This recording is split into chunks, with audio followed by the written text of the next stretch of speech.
बच्चों हम लोग पढ़ने वाले हैं क्लास 8 के चैप्टर नंबर 7 को। और चैप्टर नंबर 7 देख सकते हो क्या है, conservation of plants and animals. तो यहाँ प्लांट्स एंड एनिमल्स के कंजर्वेशन से रिलेटेड बहुत सारी चीजों को हम लोग पढ़ने वाले हैं और बहुत सारी चीजों को याद भी करने वाले हैं। तो देखोगे कि चैप्टर का सबसे पहला टॉपिक क्या था, डिफॉरेस्टेशन एंड इट्स कॉजेज। तो चलो हम लोग देखते हैं कि डिफॉरेस्टेशन क्या है।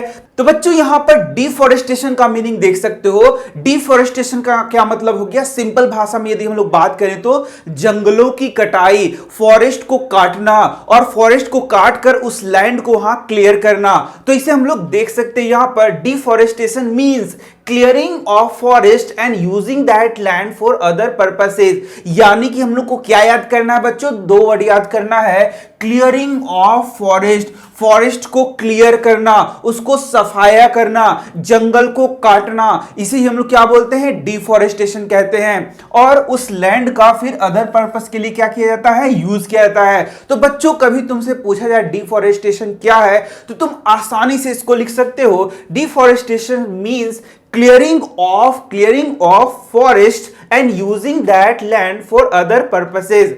इसी के साथ जब हम लोग लास्ट इस चैप्टर में पढ़ेंगे तो वहां पे हम लोग रीफॉरेस्टेशन पढ़ेंगे बच्चों।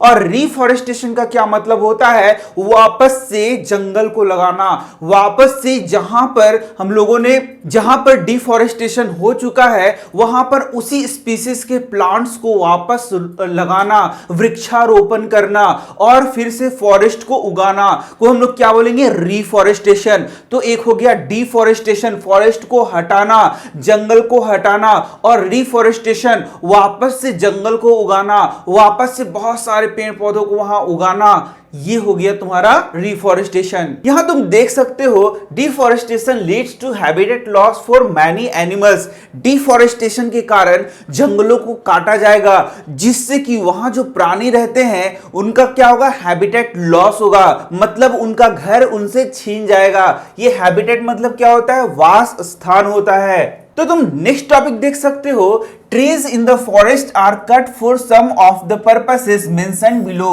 तो यहां से एक क्वेश्चन तुमको आ सकता है कि आखिर पेड़ पौधे को मनुष्य लोग क्यों अंधाधुंध इसकी कटाई कर रहे हैं, क्या क्या रीजंस हो सकते हैं। तो ये तो कुछ चीज तुम खुद से ही बना के लिख सकते हो, तो कुछ पॉइंट्स को यहां और भी हम लोग देख सकते हैं। तो सबसे पहले क्या हो गया, procuring land for cultivation. Cultivation के लिए क्या किया जाता है, पेड़ों का कटाई किया जाता है और यही बहुत बड़ा कारण बनते जा रहा है। जैसे जैसे जनसंख्या बढ़ रही है पेड़ों की कटाई होते जा रही है ताकि कल्टीवेशन लैंड यानी कि जो कल्टीवेटेड लैंड है उसका क्या किया जाए, विस्तार किया जा सके। तो यहां देख सकते हो कल्टीवेशन के लिए क्या किया जा रहा है, जंगलों की कटाई की जा रही है। ठीक इसी तरीके से building houses and factories, houses बनाने के लिए, फैक्ट्रीज बनाने के लिए भी जंगलों की कटाई की जा रही है। Making furniture and using wood as fuel. तो यहां पर यह जो रीजन है यह भी बहुत बड़ा रीजन है, बहुत सारे फर्नीचर बनाने हैं, साथ ही साथ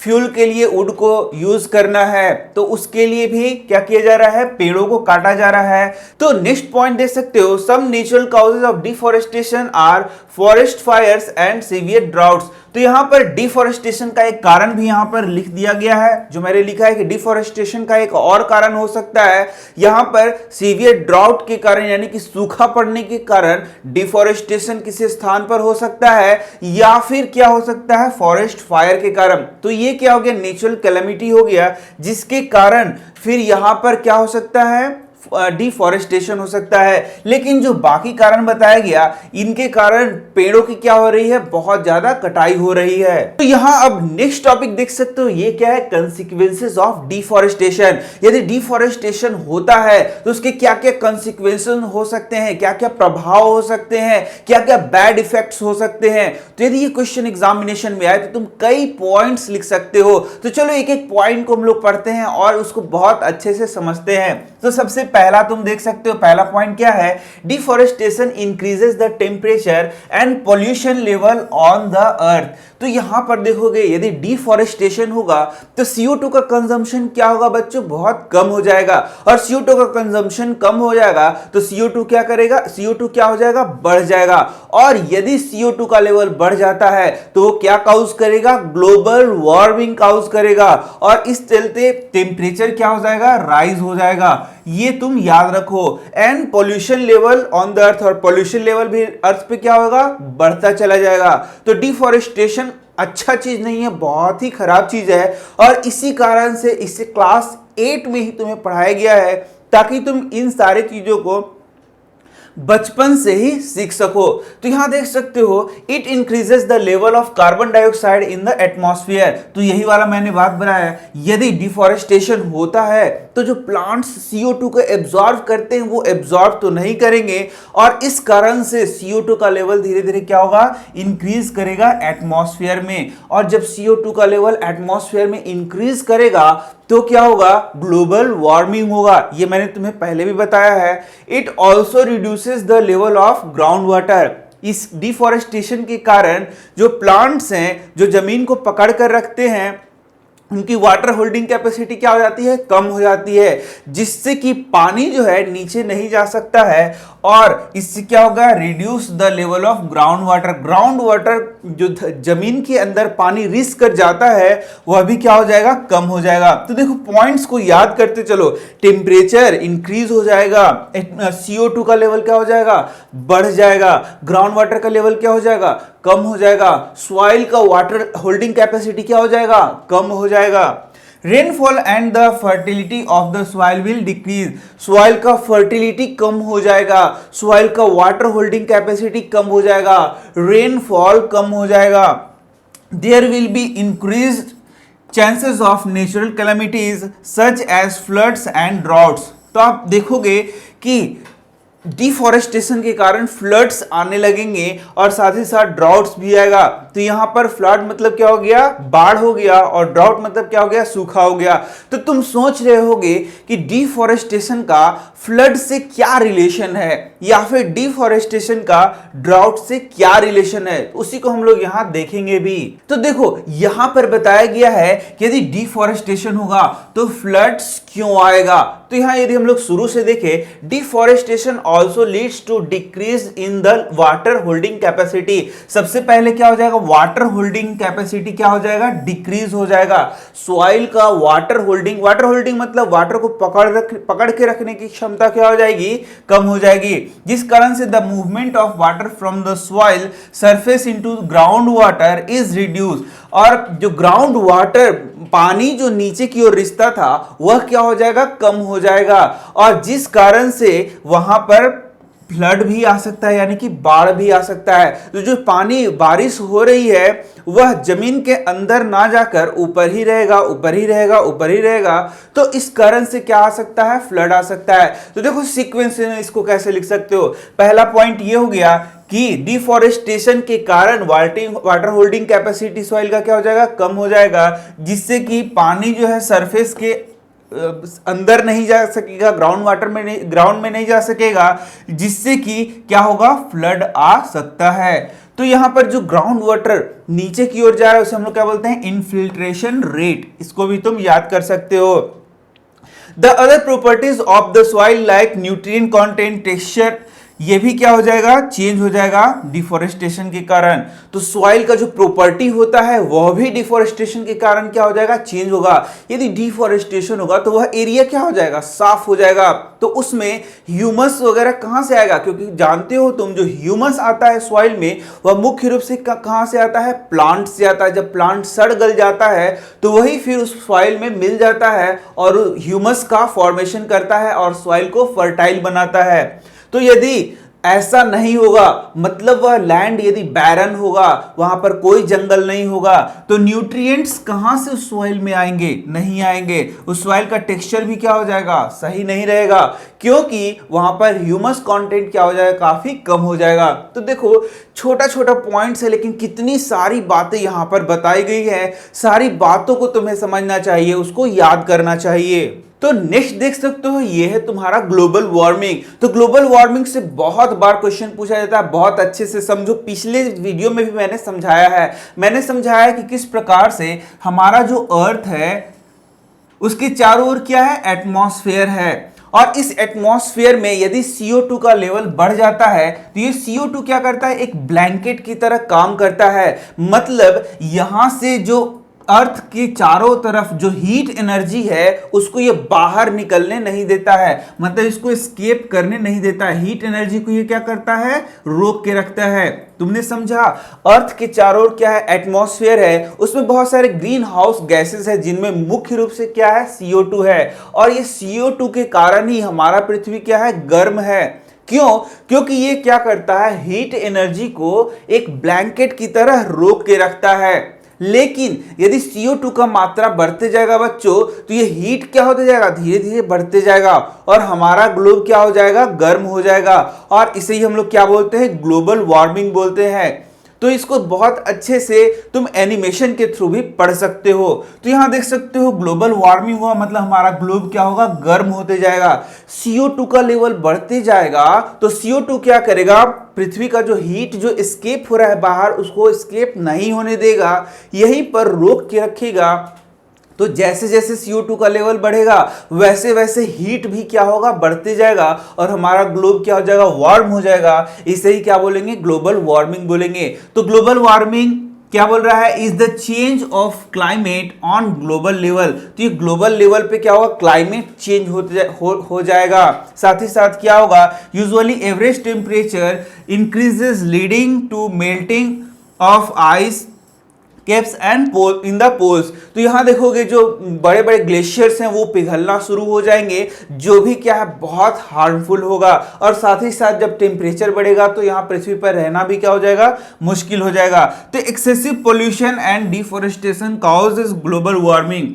तो अब तो तुम्हें समझ में आ गया होगा कि डिफोरेस्टेशन के कारण ग्लोबल वार्मिंग क्यों हो रहा है। डिफोरेस्टेशन होगा तो CO2 का कंजम्पशन बहुत कम होगा, यानी प्लांट्स जो है वो CO2 लेते हैं फोटोसिंथेसिस के लिए।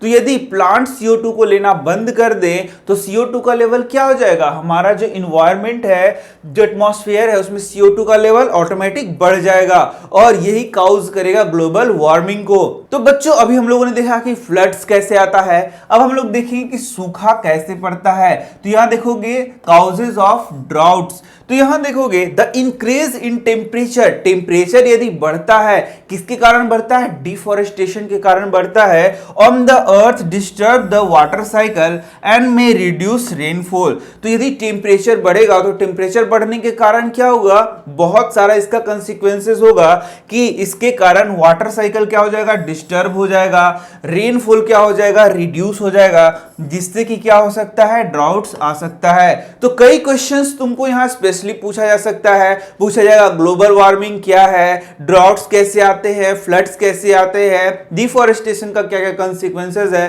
तो सारे क्वेश्चंस को यहां पर पढ़ते चलो। तो मैं जो पढ़ा रहा हूं तुम्हें क्वेश्चन आंसर वाइज भी पढ़ा देता हूं, ताकि तुम्हें यदि कोई क्वेश्चन एग्जामिनेशन में आए तो बिल्कुल भी ना छूटे। तो चलो अपना नेक्स्ट टॉपिक देखते हैं और ये क्या है, desertification. When the fertile land gets converted into deserts, it is called desertification. Desert का बनना है क्या बोलते हैं, डिजर्टिफिकेशन। तो एक फर्टाइल लैंड है बच्चों, फर्टाइल लैंड है, उपजाऊ भूमि है, वो यदि डिजर्ट में कन्वर्ट हो जाए, मरुस्थल में कन्वर्ट हो जाए, तो उसे हम लोग क्या बोलते हैं, डिजर्टिफिकेशन। तो देखो कितना आसान है ये। When fertile land, fertile land याद कर लेना है तुम्हें, और वो क्या हो जा रहा है, कन्वर्ट हो जा रहा है, बदल जा रहा है इनटू, यहां इनटू आएगा, इन नहीं आएगा, इनटू डिजर्ट्स, डिजर्ट्स में परिवर्तित हो जा रहा है, इसे ही हम लोग क्या बोलेंगे, इसे ही हम लोग बोलेंगे डिजर्टिफिकेशन, यानी डिजर्ट का बनना। Deforestation is also responsible for the change in the soil properties. ये थोड़ा सा एक्स्ट्रा बात यहाँ पर बताया गया है, जो मैंने तुम्हें पहले ही बताया कि सॉइल के प्रॉपर्टी को क्या करेगा, डिफॉरेस्टेशन चेंज करेगा। Laser number of trees will result in more soil erosion. ये वाला बात तुम्हें थोड़ा देखना पड़ेगा कि यहां पर यदि पेड़ पौधे हैं बच्चों, जैसे कि ये पेड़ क्या करेगा, यहां पर मिट्टी को बांध के रखेगा, इसका जो जड़ है वो क्या करेगा, मिट्टी को बांध के रखेगा। और यदि डिफॉरेस्टेशन हो रहा है, ये मिट्टी यहां पर बांधना ये कम हो जाएगा, जिससे सॉइल इरोजन का होगा। तो किसी एक क्षेत्र में जो वहां का टॉप सॉइल है, जो उपजाऊ सॉइल है, वो वहां से कट के जब अलग दूसरी जगह चला जाता है, उसे ही हम लोग क्या बोलते हैं, सॉइल इरोजन। और ये बहुत बड़ा प्रॉब्लम है, इसके कारण उपजाऊ भूमि क्या हो जाएगा, बहुत कम हो जाएगा। तो ये है तुम्हारा soil erosion. The removal of top layer of the soil will result into hard Rocky layer which is less fertile and humus. तो जैसे मैंने बताया जो फर्टाइल टॉप सॉइल है वो वहां से तो हट जाएगा और इसे ही हम लोग क्या बोलते हैं, सॉइल इरोजन बोलते हैं। तो वहां बच क्या जाएगा, वहां पर रॉकी लेयर बच जाएगा जो कि फर्टाइल भी नहीं होगा और साथ ही साथ उसमें ह्यूमस कंटेंट भी क्या होगा, बहुत कम होगा। तो देखो कितने सारे पॉइंट्स है, हर एक पॉइंट्स को बहुत ध्यान से समझो तो तुम्हें कोई टेंशन नहीं होगा। Eventually the fertile land will be converted into deserts और अल्टीमेटली लास्ट में क्या हो जाएगा, जो फर्टाइल लैंड है वो डिजर्ट में चेंज हो जाएगा। तो ये है डिजर्टिफिकेशन। कितना इंपॉर्टेंट पॉइंट है, याद करो। क्या हो गया, सॉइल का इरोजन होगा जिससे कि क्या होगा, वहां पर रॉकी लेयर बच जाएगा और उसका फर्टिलिटी क्या होगा, कम होगा, ह्यूमस क्या होगा, कम होगा और धीरे धीरे धीरे धीरे इवेंचुअली वह किस में बदल जाएगा, फर्टाइल लैंड किस में कन्वर्ट हो जाएगा, बताओ। फर्टाइल लैंड कन्वर्ट होगा डिजर्ट में और यही क्या हो जाएगा, डिजर्टिफिकेशन। अब एक दो पॉइंट्स तुम्हें याद कर लेना है, जैसे बायोस्फीयर क्या है। तो देख सकते हो biosphere is the part of the earth in which living organisms exist. तो बायोस्फीयर अर्थ का वह पार्ट है जिसमें लिविंग ऑर्गेनिज्म एग्जिस्ट करते हैं। ये इस तरीके से हाइड्रोस्फीयर हो गया, लिथोस्फीयर हो गया, वो सारी चीज भी तुम याद कर सकते हो, लेकिन यहां पर हम लोग पढ़ रहे हैं बायोस्फीयर। नेक्स्ट आ जाता है बायोलॉजिकल डाइवर्सिटी और बायोडाइवर्सिटी किसे कहते हैं, ये बहुत ही इंपॉर्टेंट है। तो बच्चों को एक एरिया में जो अलग अलग प्रकार के जीव जंतु निवास करते हैं तो वो एक डाइवर्सिटी का फॉर्म करते हैं, इसे ही हम लोग क्या बोलते हैं, बायोलॉजिकल डाइवर्सिटी या बायोडाइवर्सिटी। समझो इसको, यदि समझ में नहीं आ रहा है, यदि हम लोग इस रूम में बात करें कि क्या इस रूम में बायोडाइवर्सिटी ज्यादा है या कम है, तो यहाँ बायोडाइवर्सिटी बहुत कम है, क्योंकि इस रूम में देखोगे तो कितने प्रकार के जीव जंतु है, 5-10 प्रकार के जीव जंतु हैं, जैसे मनुष्य हो गया, चूहा हो गया, मक्खी हो गया, मच्छर हो गया, यहाँ पर स्पाइडर्स हो गए। तो इस तरीके से 5-10 यहाँ पर जीव जंतु है। यानी कि यदि इस रूम की बात करें, इस एरिया की बात करें, तो यहाँ बायोडाइवर्सिटी क्या है, बहुत कम है। ठीक इसी तरीके से तुम्हारे गार्डन की बात करें तो तुम्हारे गार्डन में कुछ 20-25 प्रकार के फूल पौधे लगे हुए हैं, यानी कि वहां भी बायोडाइवर्सिटी क्या है, इससे तो ज्यादा है, फिर भी क्या है, कम है। लेकिन एक बहुत अच्छे जंगल की बात करें तो वहां देखोगे हजारों प्रकार के प्लांट्स पाए जाएंगे, हजारों प्रकार के जीव जंतु पाए जाएंगे। तो बोलेंगे कि वहां रिच बायोडाइवर्सिटी है, वहां बहुत अलग अलग प्रकार के जीव जंतु रहते हैं। तो किसी एरिया में यदि बहुत अलग अलग diverse form of living organism रहते हैं तो बोलेंगे कि वहां पर बायोडाइवर्सिटी क्या है, बहुत ज्यादा है। तो तुमने बायोडाइवर्सिटी समझ लिया होगा, अलग अलग विभिन्न प्रकार के जो जीव जंतु किसी स्थान पे रह रहे हैं तो उसे ही हम लोग क्या बोलते हैं, बायोडाइवर्सिटी कहते हैं। यहां देख सकते हो बायोलॉजिकल डाइवर्सिटी और biodiversity refers to the variety of organism existing on the earth और अ प्लेस, ये भी तुम लिख सकते हो। तो वेराइटी ऑफ ऑर्गेनिज्म, जो डिफरेंट काइंड्स ऑफ ऑर्गेनिज्म रह रहे किसी स्थान पे, किस चीज का फॉर्मेशन करते हैं, बायोलॉजिकल डाइवर्सिटी, और इसे ही हम लोग क्या बोलते हैं, बायोडाइवर्सिटी या फिर biological diversity. Their inter relationship and their relationship with the environment. तो यदि बायोलॉजिकल डाइवर्सिटी और बायोडाइवर्सिटी आ जाए तो तुमने तो समझ लिया बहुत अच्छे से। अब तुम इस सारे पॉइंट्स को यहां पर लिख सकते हो। तो नेक्स्ट टॉपिक हमारा आता है वो है conservation of forest and wild life. किस तरीके से फॉरेस्ट को कंजर्व किया जाता है, किस तरीके से वाइल्ड लाइफ को कंजर्व किया जाता है। तो ये पॉइंट वाइज तुम आसानी से लिख सकते हो। तो to prevent deforestation and for the conservation of forest and wildlife the government has implemented many rules, methods and policy. तो फॉरेस्ट को कंजर्व करने के लिए, वाइल्ड लाइफ को कंजर्व करने के लिए गवर्नमेंट में बहुत सारे कदम उठाए हैं। गवर्नमेंट ने क्या किए हैं, has implemented many rules. Government ने बहुत सारे नियम को बनाया है। इंप्लीमेंटेड वर्ड याद करना है, रूल को क्या किया है, इंप्लीमेंट किया है, मेथड्स को इंप्लीमेंट किया है और पॉलिसीज को बनाया है। तो बहुत सारे गवर्नमेंट ने कार्य किए हैं। तो या तो सेंट्रल गवर्नमेंट हो या तो स्टेट गवर्नमेंट हो, वह भी इस चीज के लिए बहुत चिंतित है कि किस तरीके से फॉरेस्ट का कंजर्वेशन हो और वाइल्ड लाइफ का कंजर्वेशन हो। तो उसके लिए बहुत सारे कदम उठाए गए हैं, बहुत सारे रूल्स बनाए गए हैं, बहुत सारे मेथड्स को यूज किया जा रहा है, बहुत सारे पॉलिसीज बनाए गए हैं। ये 3 पॉइंट याद रखो। ठीक इसी तरीके से amongst many steps, बहुत सारे स्टेप्स में से areas called sanctuaries, national parks and biosphere reserve have been marked where activities like plantation, cultivation, grazing, hunting, poaching etc are prohibited। तो यहां देख सकते हो बहुत सारे जगहों को क्या किया गया है, किस रूप में परिवर्तित कर दिया गया है, नेशनल पार्क के रूप में उसको डेवलप किया गया है, बायोस्फीयर रिजर्व के रूप में डेवलप किया गया है, सेंचुरीज के रूप में डेवलप किया गया है, जहां पर डिफॉरेस्टेशन का तो एकदम नामो निशान नहीं है। साथ ही साथ देखोगे वहां पर ग्रेजिंग यानी कि जो गाय बैलों को चराया जाता था वह भी रोक लगाया गया है। हंटिंग मतलब क्या हुआ, शिकार, उसको एकदम रोक दिया गया है। एंड पोचिंग, तो पोचिंग मतलब क्या हो गया, अवैध शिकार हो गया। तो इस तरीके से देखोगे उन एरियाज में बहुत सारे चीजों को प्रोहिबिटेड किया गया है, मतलब उसको रोका गया है। तो ये बहुत सारे इंपॉर्टेंट पॉइंट्स हैं जो कि तुम आसानी से एग्जाम में लिख सकते हो। तो चलो हम लोग सबसे पहला पढ़ते हैं और ये है बायोस्फीयर रिजर्व। सबसे पहला क्या है बच्चों, बायोस्फीयर रिजर्व। तो हम लोगों ने अभी देखा सेंचुरीज के बारे में देखा, बायोस्फीयर रिजर्व के बारे में देखा, नेशनल पार्क के बारे में देखा। तो उनके बारे में कुछ पॉइंट्स भी तुम लोगों को पढ़ लेना है। तो जो बायोस्फीयर रिजर्व है उसके बारे में देखो क्या क्या पॉइंट्स हम लोग को एनसीईआरटी में पढ़ाया गया है। तो देख सकते हो biodiversity is the variety of plant, animal and micro organism generally found in an area. तो ये मैंने तुम्हें पहले ही बता दिया, बायोडाइवर्सिटी क्या है, किसी एक एरिया में जो डिफरेंट काइंड्स ऑफ ऑर्गेनिज्म पाए जाते हैं वही क्या है, वहां का बायोडाइवर्सिटी है। Biosphere reserve are the areas meant for conservation of biodiversity. एकदम सीधे याद कर लो कि जो बायोस्फीयर रिजर्व है, बायोस्फीयर, मैंने अभी तुम्हें बायोस्फीयर भी बताया कि क्या होता है। तो बायोस्फीयर को रिजर्व करना, तो यहां पर सीधा सा तुमको लिखना है कि कंजर्वेशन ऑफ बायोडाइवर्सिटी, उस एरिया के बायोडाइवर्सिटी को बचाना, उसको कंजर्व करना ही किसका उद्देश्य है, बायोस्फीयर रिजर्व का उद्देश्य है। तो biosphere reserve are areas meant for, उनका क्या उद्देश्य है, देखो, कंजर्वेशन ऑफ बायोडाइवर्सिटी। क्या याद कर लोगे, कंजर्वेशन ऑफ बायोडाइवर्सिटी, सीधे याद कर लो, बस तुम्हारा आंसर बन जाएगा। The biosphere reserve help to maintain the biodiversity and culture of that area। तो देखो फिर से आ गया बायोडाइवर्सिटी, उस एरिया का बायोडाइवर्सिटी को क्या करना है, मेंटेन करना है, और कल्चर, उस एरिया के कल्चर को भी क्या करना है, बचाना है।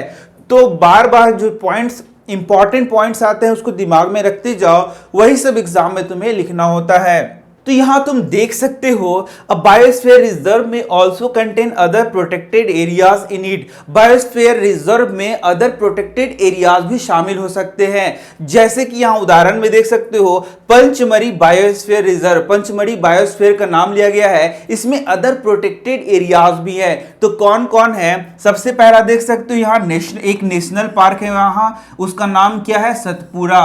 यानी कि पंचमढ़ी बायोस्फीयर रिजर्व में उसके अंदर में क्या है बताओ, एक नेशनल पार्क है जिसका नाम क्या है, सतपुरा है। साथ ही साथ यहाँ पर 2 वाइल्ड लाइफ सेंचुरी भी है, क्या नाम है उसका, बोरी एंड पंचमढ़ी। तो इस तरीके से तुम देख सकते हो जो पंचमढ़ी बायोस्फीयर रिजर्व है उसमें एक क्या ऐड है बताओ, क्या ऐड है बताओ, नेशनल पार्क जिसका नाम क्या है, सतपुरा, और दूसरे 2 और वाइल्ड लाइफ सेंचुरी जो कि क्या है, बोरी एंड पंचमढ़ी। तो चलो अब हम लोग इसको मैप के थ्रू देखते हैं। तो यहां देख सकते हो ये पंचमढ़ी बायोस्फीयर रिजर्व है। बोलो क्या है, पंचमढ़ी बायोस्फीयर रिजर्व। और इस बायोस्फीयर रिजर्व में 2 चीज और शामिल है। पहला देख सकते हो सतपुरा नेशनल पार्क इसमें शामिल है, यानी एक इसमें नेशनल पार्क है और 2 यहां देख सकते हो सेंचुरी है। तो पहला सेंचुरी क्या है, पंचमढ़ी सेंचुरी, और दूसरा क्या है, बोरी सेंचुरी। तो एकदम तुम याद कर लो, बोरी सेंचुरी है, पंचमढ़ी सेंचुरी है, और साथ में एक क्या है, सतपुरा नेशनल पार्क। तो यदि एग्जाम में ये क्वेश्चन आए तो एज इट इज तुम यहां पर इसका आंसर कर सकते हो। तो चलो अब हम लोग नेक्स्ट टॉपिक की ओर बढ़ते हैं और अब देख सकते हैं फ्लोरा एंड फौना। तो फ्लोरा किसे कहते हैं, फौना किसे कहते हैं, यही हम लोगों को देखना है। तो बहुत आसान है, फ्लोरा एंड फौना। तो सबसे पहला क्या आ गया, flora. The plants of a particular region और area are term is flora. तो किसी एरिया में जो प्लांट्स होते हैं किसी पर्टिकुलर एरिया में, उसे हम लोग क्या बोलते हैं, वहां का फ्लोरा बोलते हैं। और जो वहां जानवर होते हैं यानी एनिमल्स पाए जाते हैं उसे हम लोग क्या बोलते हैं, फौना बोलते हैं। तो देख सकते हो the plants of a particular region और area are term as its flora. जैसे कि साल है, टीक है, मैंगो, जामुन, सिल्वर फर्न्स, अर्जुन, ये क्या है, फ्लोरा है। समझो सिंपल सा बात है कि किसी एक एरिया में जो प्लांट्स पाए जाते हैं वो क्या हो गए, फ्लोरा हो गए, और जो एनिमल्स पाए गए वो क्या हो गए, फौना हो गए। अब देख सकते हैं fauna, the animals of a particular region और एरिया। द एनिमल्स याद कर लो ऑफ अ पार्टिकुलर एरिया और region are termed as its fauna. जैसे एग्जांपल देख सकते हो तुम, बहुत सारा डियर, लायन, तो जो भी जानवर वहां पाए जाते हैं, जो भी एनिमल्स पाए जाते हैं वो क्या हो गए, वहां के फौना हो गए।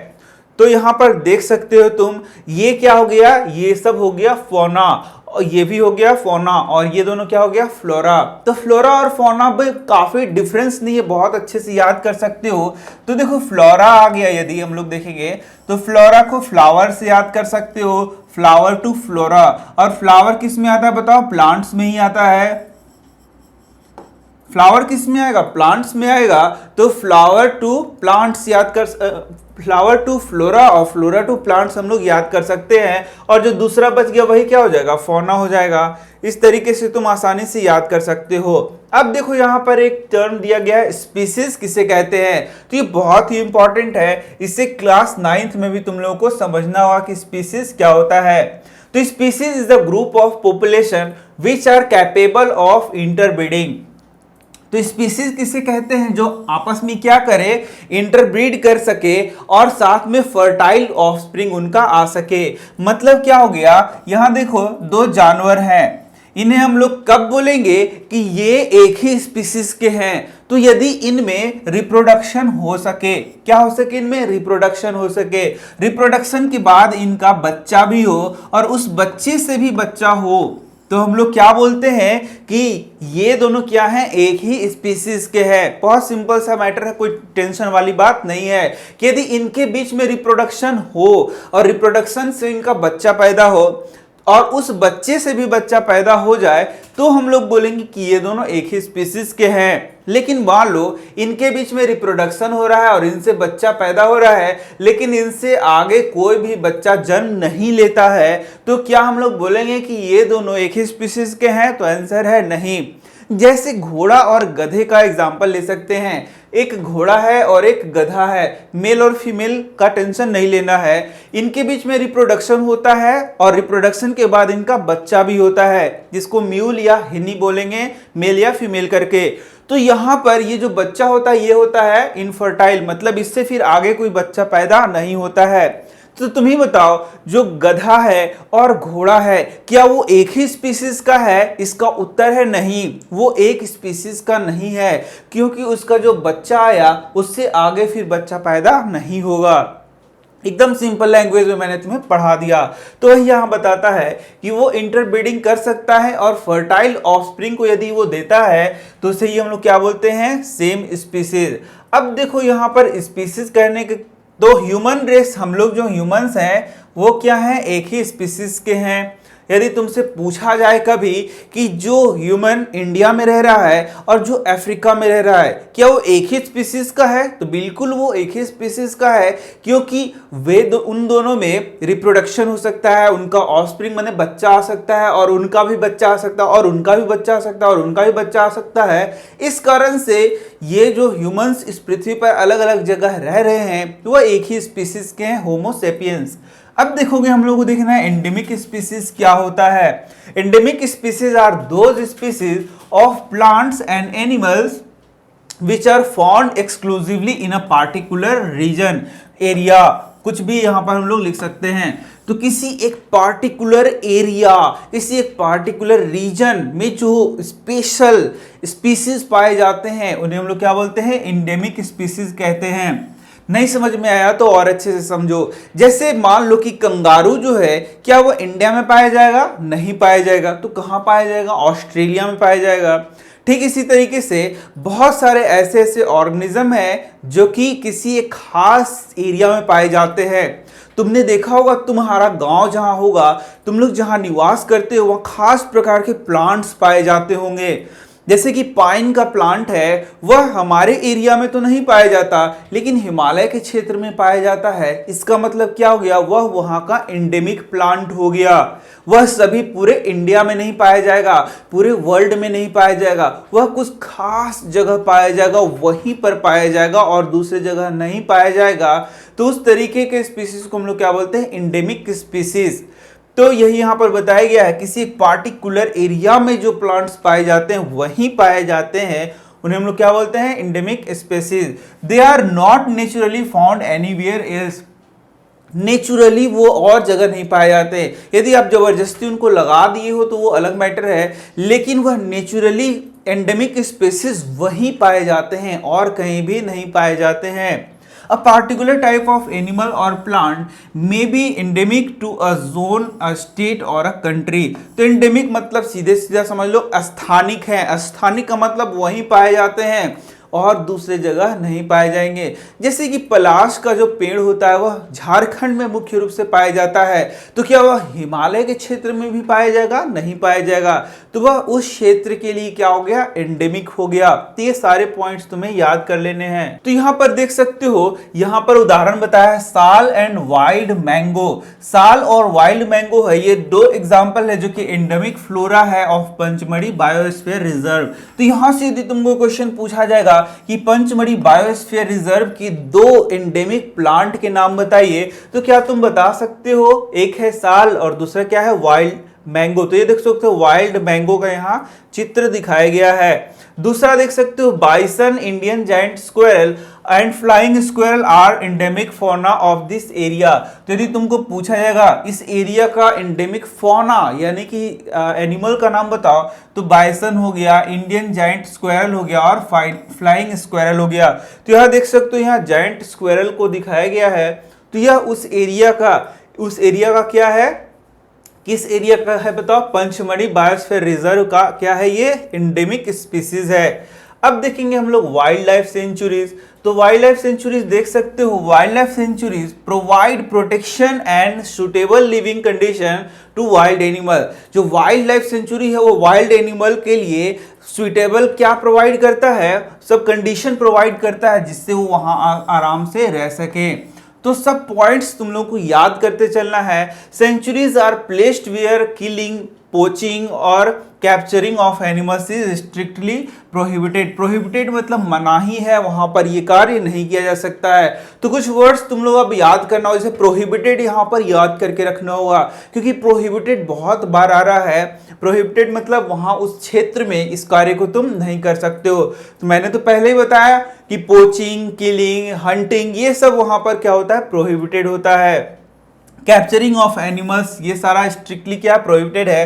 पंचमढ़ी वाइल्ड लाइफ सेंचुरीज का क्या है, एग्जाम्पल है। तो चलो कुछ एनिमल्स के हम लोग नाम देख लेते हैं। यहां देख सकते हो some of the threatened wild animals. Threatened wild animals क्या है, जो कि विलुप्ति के कगार पर है। यदि उनको बहुत अच्छे से देखभाल ना किया जाए, यदि उनका हंटिंग अभी भी किया जाए, पोचिंग किया जाए, तो वो क्या हो सकते हैं, वे विलुप्त हो सकते हैं। तो कौन कौन सा है, जैसे कि ब्लैक बक है, व्हाइट आइड बक है, इसी के बाद एलिफेंट है, गोल्डन कैट है, पिंक हेडेड डक है, फिर तुम्हारा देख सकते हो घड़ियाल है, मार्स क्रोकोडाइल है, फिर देख सकते हो पाइथन है, राइनासोरस है। Are protected and preserved in our wildlife sanctuary. इनको वाइल्ड लाइफ सेंचुरी में क्या किया गया है, प्रोटेक्ट करके रखा गया है, बहुत अच्छे से इनकी देखभाल हो रही है, जिससे कि ये क्या करें, बचे रह सके। नेक्स्ट तुम देख सकते हो यह है नेशनल पार्क।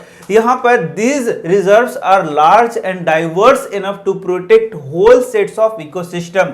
तो यहाँ देख सकते हो तीन नाम मैंने तुम्हें बताए। सबसे पहले बायोस्फीयर रिजर्व पढ़ाया, वहां पे हम लोगों ने बायोडाइवर्सिटी देखा, फिर हम लोगों ने सेंचुरी देखा, उसमें स्पेशल काइंड ऑफ ऑर्गेनिजम्स को देखा, प्रोटेक्ट किया जाता है। और अब देखोगे नेशनल पार्क, ये इकोसिस्टम को क्या कर रहा है, प्रोटेक्ट कर रहा है। तो इस तरीके से तुम्हें पॉइंट वाइज अलग अलग तीनों को देख के चलना होगा। ऐसा नहीं कि एक ही चीज को तीनों में लिख दो, तो तुम्हारा आंसर वहां पर बहुत करेक्ट नहीं होगा। This preserve flora fauna landscape and historic objects of an area. तो यहाँ पर देखो ये फ्लोरा फोना सबको क्या करता है, यहाँ पर प्रोटेक्ट किया जाता है। लैंडस्केप एंड हिस्टोरिक ऑब्जेक्ट को भी यहाँ पर क्या किया जा रहा है, बताओ, प्रिजर्व किया जा रहा है। तो ये क्या है बताओ बच्चों, ये है national park. Satpura national park is the first reserve forest of India. तो अब देखो ये छोटे छोटे क्वेश्चन भी तुमको पूछे जा सकते हैं कि first reserve forest of India कौन है, तो इसका नाम क्या है बताओ, सतपुरा नेशनल पार्क। तो बहुत सारे क्वेश्चन आंसर वाइज इसको यदि तुम पढ़ोगे तो बहुत आसानी से आंसर को एग्जाम में कर सकते हो। तो यहां पर हम लोगों ने क्या देखा, हम लोगों ने देखा जो सतपुरा नेशनल पार्क है the first reserve forest in India. तो कुछ और पॉइंट्स भी यहां पर बताए गए हैं, तुम देख सकते हो यहां पर the finest Indian teak is found in this forest. कहां पर, यहां पर सतपुरा नेशनल पार्क के बारे में बताया गया है। अब यहां पर देखोगे rock shelters are also found inside the Satpura national park. तो देखो सतपुरा नेशनल पार्क के बारे में काफी चीज बताया गया है, बोल रहा है कि यहां पर रॉक शेल्टर्स भी पाए गए हैं जिनका यहां पर सुरक्षा किया जा रहा है। These are the prehistoric evidences of human life in these jungles. तो यहां पर देख सकते हो ये प्री हिस्टोरिक लाइफ के क्या है, एविडेंस है, जो कि बता रहा है, क्या बता रहा है, this gives an idea of life of the primitive people. Primitive people के लाइफ के बारे में यहाँ पर बहुत सारे आइडियाज बताए गए, मतलब बहुत सारे यहाँ पर पेंटिंग्स, रॉक पेंटिंग्स पाए गए हैं और फाउंड इन दिस शेल्टर्स, जिससे कि हम अनुमान लगा सकते हैं कि पहले जो लोग रहते थे वे कैसे रहते थे। Have been identified in Pachmarhi in biosphere reserve. तो कितना बोलता है, 55 रॉक शेल्टर यहाँ पर आइडेंटिफाई किए गए हैं। Figures of animals and men fighting, hunting, dancing and playing musical instruments are depicted in these paintings. तो देखो कितनी बातें बताई गई कि ये जो पेंटिंग्स मिले हैं जो कि रॉक पेंटिंग है, उनमें बहुत सारे लोगों का हंटिंग का, डांसिंग का, प्लेइंग का, ये सारा वहां पर वो डिपिक्टेड है, मतलब उस पेंटिंग में वहां पर वो प्रदर्शित किया गया है। Many tribals still live in this area, और बहुत सारे ट्राइबल्स भी इस एरिया में रहते हैं। तो यहाँ पर तुम सतपुरा नेशनल पार्क के बारे में कुछ पॉइंट्स बताए गए हैं जिसे तुम याद कर सकते हो। तो बच्चों अब हम लोग पढ़ने वाले हैं प्रोजेक्ट टाइगर। तो देख सकते हो Project Tiger was launched by the government to protect the tigers in the country.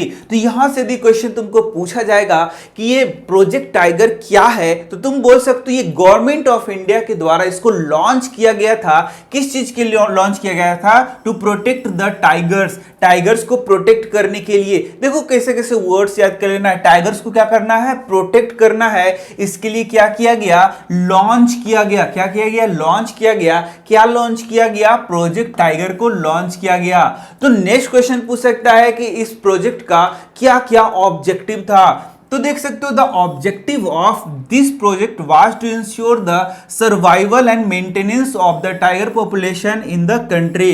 तो इसका क्या उद्देश्य था, क्या ऑब्जेक्टिव था, क्या एम था, तो ensure the survival and maintenance of the tiger, tigers का सर्वाइवल और उनका जो जनसंख्या है उसको मेंटेन करना, उनका पॉपुलेशन को मेंटेन करना, ये इसका क्या है, ऑब्जेक्टिव है। तो इस तरीके से क्वेश्चन वाइज और आंसर वाइज तुम्हें हर एक चीज को पढ़ लेना चाहिए।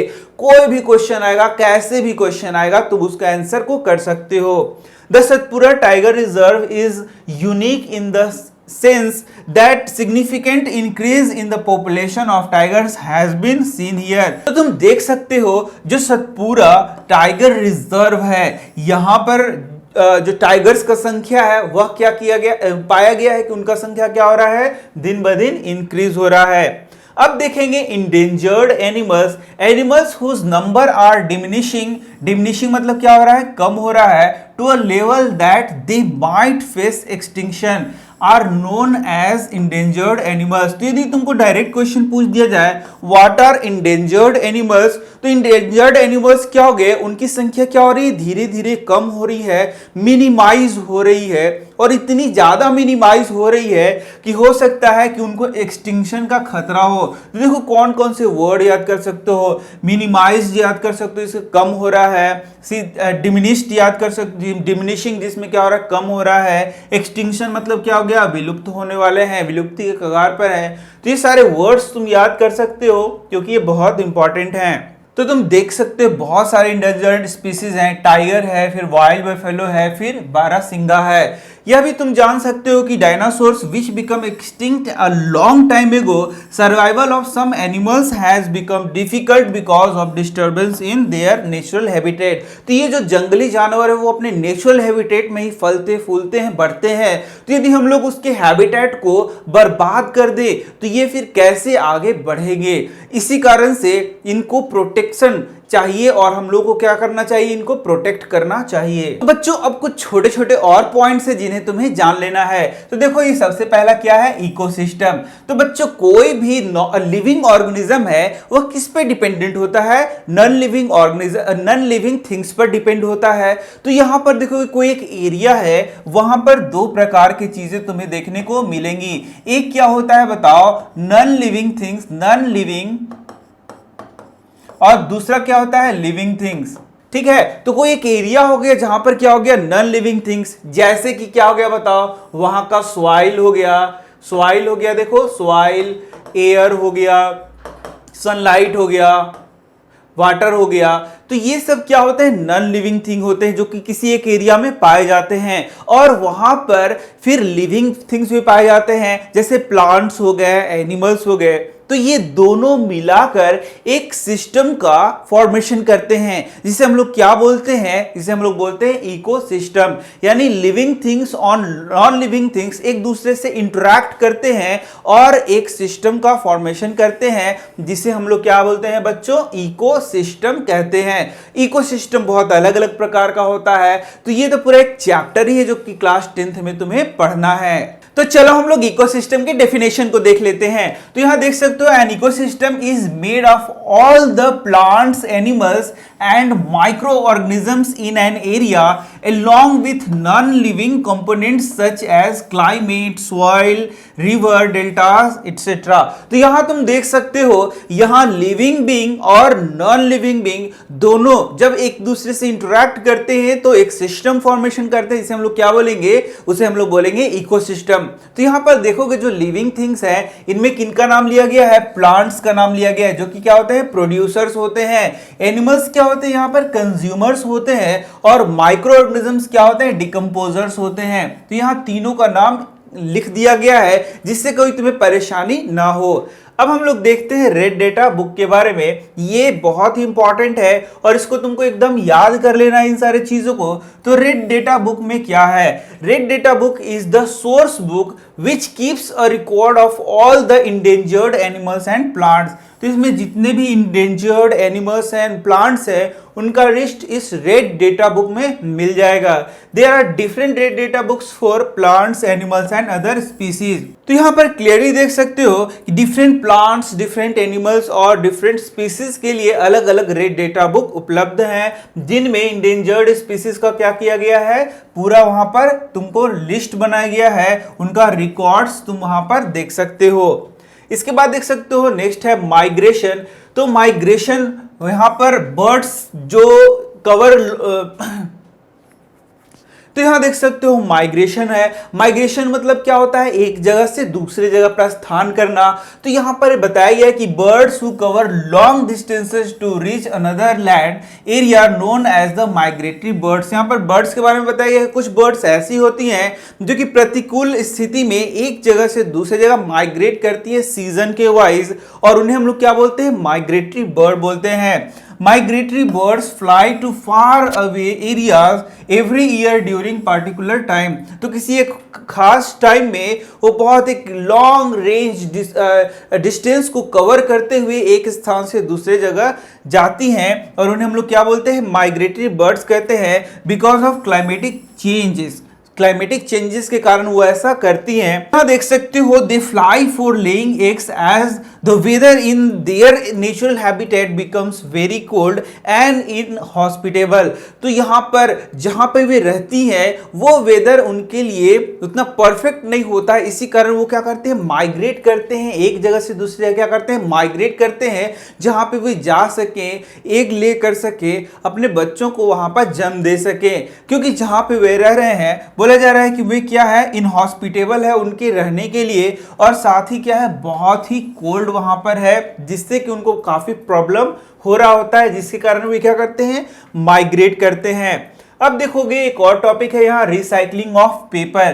तो जो पेपर हम लोग बच्चों यूज करते हैं उनको यदि हम लोग रिसाइकल करना शुरू कर दें तो काफी हद तक जंगलों की कटाई रोकी जा सकती है। यहाँ देख सकते हो it take 70 full grown trees, 17 पूरा बड़ा बड़ा पेड़ यूज होता है to make 1 ton of paper. 1 ton of paper को बनाने के लिए 17 फुल ग्रोन ट्रीज का उपयोग किया जाता है। तो यदि हम लोग पेपर को रिसाइकल करते हैं तो हम लोग पेड़ों को क्या कर सकते हैं, बचा सकते हैं। Paper can be recycled 5 to 7 times for use. देखो कितनी छोटी छोटी इंफॉर्मेशन होती है जो कि हमें शायद नहीं पता होता है। तो जो पेपर्स हैं उनको 5 से 7 दफा 5 से 7 बार रिसाइकल किया जा सकता है रीयूज करने के लिए। We should save reuse used paper and recycle it. तो हम लोगों को वही बताया गया है कि हम लोग को इसको क्या करना चाहिए, सेव करना चाहिए, रीयूज करना चाहिए और रिसाइकल करना चाहिए। इसके बाद देख सकते हो है रीफॉरेस्टेशन। तो हम लोगों ने शुरू में देखा था डिफॉरेस्टेशन और अब हम लोग क्या पढ़ रहे हैं, reforestation. It is the restocking of deforested forest by planting new trees. तो जब हम लोग प्लांट्स को काटते हैं तो डिफॉरेस्टेशन होता है और प्लांट्स को जब हम लोग लगाते हैं तो रीफॉरेस्टेशन होगा। तो बोलता है रीस्टॉकिंग ऑफ फॉरेस्ट, फॉरेस्ट को रीस्टॉक करना बाय प्लांटिंग न्यू ट्रीज, नए नए प्लांट को लगाकर जब हम लोग रीस्टॉक करते हैं फॉरेस्ट को, डिफॉरेस्टेड फॉरेस्ट को रीस्टॉक करते हैं तो उसे ही हम लोग क्या बोलते हैं, रीफॉरेस्टेशन। तो ये भी क्वेश्चन तुमको आ सकता है तो तुम इसको आसानी से लिख सकते हो। Steps to follow reforestation, reforestation के लिए यहाँ स्टेप्स बताए गए हैं। तो यहाँ देख सकते हो try to implant new plants of same species which were present before। तो जहां पर जो प्लांट्स काटे गए थे वो उनके लिए बहुत अनुकूल वहां पर क्लाइमेट रहा होगा, जिस कारण से वो वहां नेचुरली उगे होंगे। तो हम लोगों को बोला जा रहा है कि वहां पर उसी प्रकार के प्लांट्स को रिप्लांट करना चाहिए। ऐसा नहीं कि कोई दूसरे स्पीसीज को लगाया गया तो हो सकता है वो क्लाइमेट उसके लिए सही ना हो तो वो वहां पर अच्छे से फल फूल नहीं सकेगा। Try to plant the same or more number of trees as are cut, same number of trees कम से कम लगाए या फिर उससे ज्यादा लगाना चाहिए। Natural reforestation, it is the natural growth of trees taking place at deforestation site if left undisturbed. तो यदि जहां पर डिफॉरेस्टेशन हो गया है, यदि वहां पर ह्यूमन एक्टिविटी नहीं हो रहा है तो हो सकता है कि वहां पर रिफॉरेस्टेशन हो सके। हो सकता है कि वहां पर जो नेचुरली प्लांट पहले पाए जाते थे वो फिर से उग जाए और वहां पर क्या हो जाए, रिफॉरेस्टेशन हो। No human involvement is needed in this area. तो उस एरिया में तो ह्यूमन इन्वॉल्वमेंट फिर बिल्कुल नहीं के बराबर होना चाहिए, नहीं तो फिर वो रिफॉरेस्टेशन वहां कैसे हो पाएगा। इसके बाद देख सकते हो फॉरेस्ट एक्ट यहां पर बताया गया है। Forest act, it is the act initiated to preserve and conserve forest. तो यहां पर फॉरेस्ट एक्ट गवर्नमेंट के द्वारा लागू किया गया। ये क्या करता है, ये क्या करेगा, प्रिजर्व एंड कंजर्व करेगा फॉरेस्ट को, so that people inhabiting these forest can fulfil there basic needs. तो यहाँ पर बहुत सारे एक्ट्स भी बनाए गए। तुमने देखा कि गवर्नमेंट के द्वारा बहुत सारे काम को किया गया जिससे कि हम लोग फॉरेस्ट को क्या करें, कंजर्व कर सके, साथ ही साथ एनिमल को क्या करें, कंजर्व कर सके। तो इस तरीके से यहाँ पर ये चैप्टर तुम्हारा कंप्लीट हो जाता है। तो मैं मिल रहा हूं तुमसे नेक्स्ट चैप्टर में। तो तुम क्या करो, तुम कुछ कमेंट्स जरूर लिखो कि तुम्हें ये समझ में आ रहा है या नहीं आ रहा है, कुछ क्वेश्चन आंसर तुम्हें याद हो रहे हैं या नहीं हो रहे हैं। तो मैं मिल रहा हूं तुमसे नेक्स्ट चैप्टर में। Thank you.